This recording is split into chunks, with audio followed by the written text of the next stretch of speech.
Nous avons aujourd'hui plus de nouvelles sur l'inflation qui choquent le marché ou du moins les prennent au dépourvu. Mais ce qui est étrange, c'est la façon dont le marché a réagi à cette surprise. Et je vais vendre la mèche, la surprise. À la hausse avec les données d'inflation les plus récentes. Et je ne parle pas de l'IPC, nous parlons de l'IPP. Plus de détails dans un instant.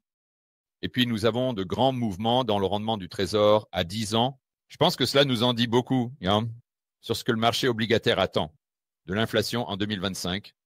Et puis, nous avons de nouveaux tarifs Trump.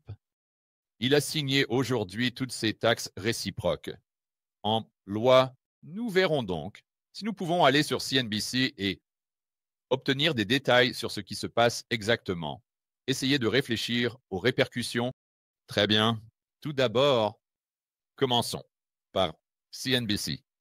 Et le PPI, les prix à la production, ou l'indice des prix à la production, a augmenté de 0,4% d'un mois à l'autre. Maintenant, cela a été comparé à l'estimation de Dow Jones de 0,3. Nous avons donc eu une surprise à la hausse. On pourrait donc appeler cela chaud. Vous savez, tout comme l'inflation. Excusez-moi, tout comme les données du CPI d'hier.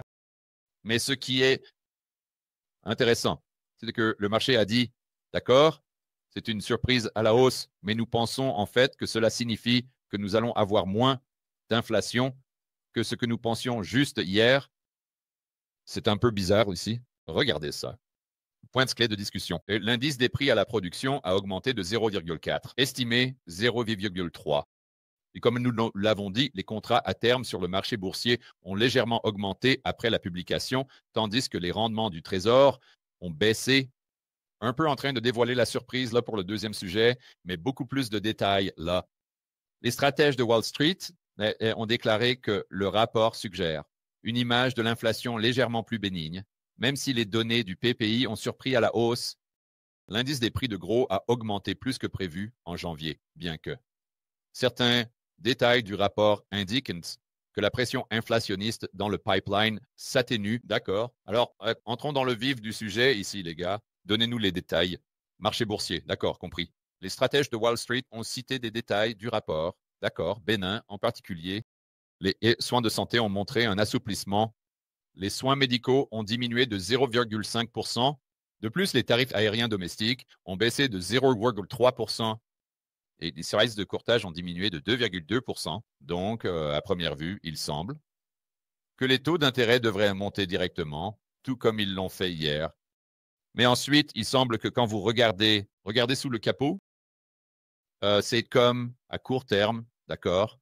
Cela signifie plus d'inflation, mais peut-être qu'à moyen terme, cela nous indique que peut-être l'IPC atteint son sommet ici à 3%. Je sais que cela sous-estime l'inflation, je comprends. Nous l'utilisons juste comme un indicateur. Pourquoi y prêtons-nous attention? Parce que nous pouvons voir une tendance et aussi parce que c'est ce à quoi le marché prête attention. Bien que les indices des prix à la production et à la consommation soient largement cités, en tant qu'indicateurs d'inflation, ils ne sont pas les principaux utilisés par la Fed, qui se concentre plutôt sur la consommation personnelle. Donc le PCE, que le département du commerce publiera plus tard en février, le PPI, vous savez, et encore une fois, la Fed dit qu'elle se base sur le PCE, mais le fait-elle vraiment? Probablement pas. Je veux dire, ce n'est pas parce qu'ils disent qu'ils se concentrent là-dessus qu'ils le font nécessairement. En rassemblant les données, les mesures du PCE de base montreront probablement une augmentation de 0,22% en baisse par rapport à 0,45. Oui, et c'est ce sur quoi j'aime mettre un peu plus l'accent. C'est le mois sur mois. Sur l'année, c'est pas tant l'année sur l'année. Je veux dire, l'année sur l'année, il y a beaucoup d'effets de base et autres. J'aime voir la tendance mois après mois. C'est pourquoi, pour moi, le grand chiffre d'hier n'était pas le fait que nous soyons passés de 2,4% à 3%, mais c'est plutôt que le marché s'attendait à 0,3 mois sur mois et nous sommes montés à 0,5.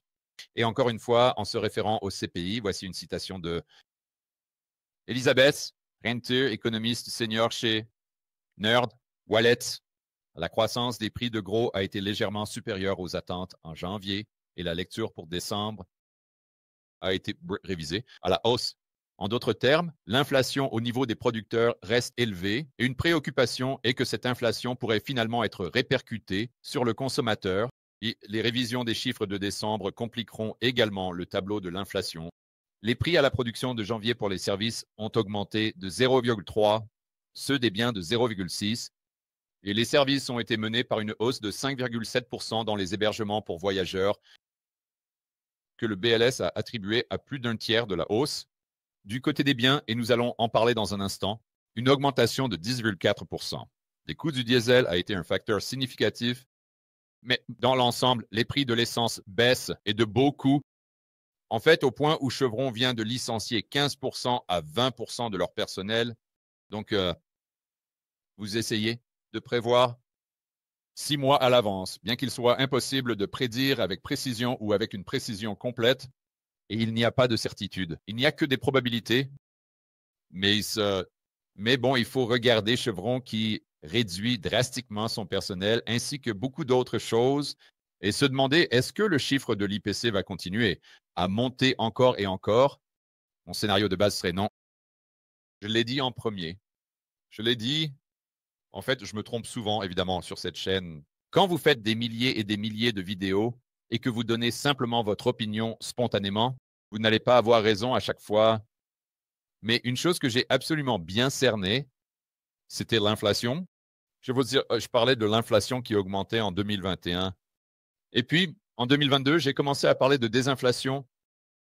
Et je ne parle pas seulement de mes vidéos. En fait, vous savez, c'était la prédiction de George Gammon. Et puis, une fois que l'IPC était descendu à environ 3%, j'ai pensé qu'il serait probablement dans une fourchette parce qu'il faut réfléchir à ce qui a causé l'inflation au départ. Vous pouvez dire que c'était une impression massive de monnaie ou quoi que ce soit, vous savez, les STEMI, la vélocité. Et puis, bien sûr, c'était le gouvernement enfermant tout le monde dans une cage et détruisant les chaînes d'approvisionnement mondiales. Donc, vous avez une demande globale plus élevée, avec des personnes ayant une plus grande propension à dépenser pour une vélocité. En hausse, évidemment. Et puis, vous combinez cela avec beaucoup moins de choses. Et qu'attendez-vous qu'il se passe?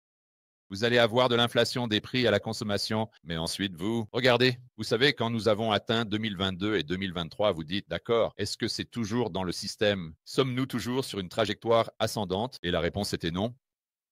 Donc, tout ce qui y a conduit a été en grande partie évacué du système. Et les prix ont augmenté jusqu'à ce nouveau niveau. Et puis, nous avons juste commencé à évoluer légèrement à la hausse. Et c'est là que vous avez vu la désinflation, ce qui signifie que nous n'avons pas eu de déflation. Beaucoup de gens disent toujours de quoi parlez-vous? Les prix ne baissent pas. Mon sang, Georges, êtes-vous allé à l'épicerie récemment? Oui, je comprends. Je comprends. Je comprends. Je ne dis pas cela. Quand je parle de désinflation ou quand quelqu'un parle de désinflation, nous ne disons pas que les prix baissent. Non, les prix ne redescendront jamais, jamais, jamais, jamais, jamais. Peut-être aussi pour les prix des actifs. Mais pour les biens de consommation, vous ne reverrez jamais les prix de 2019.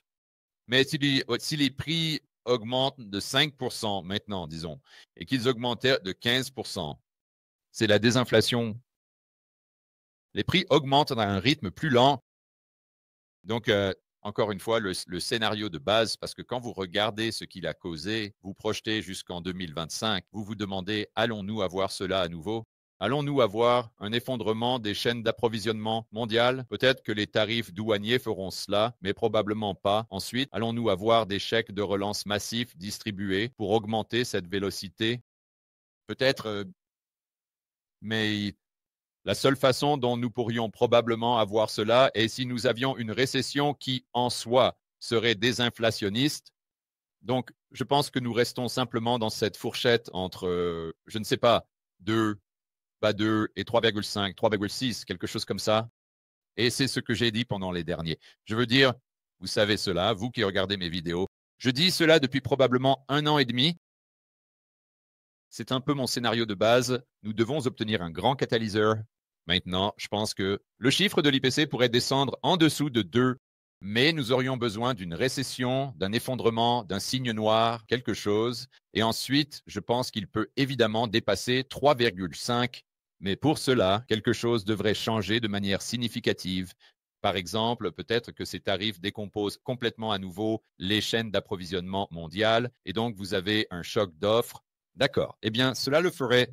Oh, oui, bien, je ne sais pas ce que Trump pense, mais peut-être qu'il signe juste un décret donnant à tout le monde 10 000 $ ou quelque chose comme ça.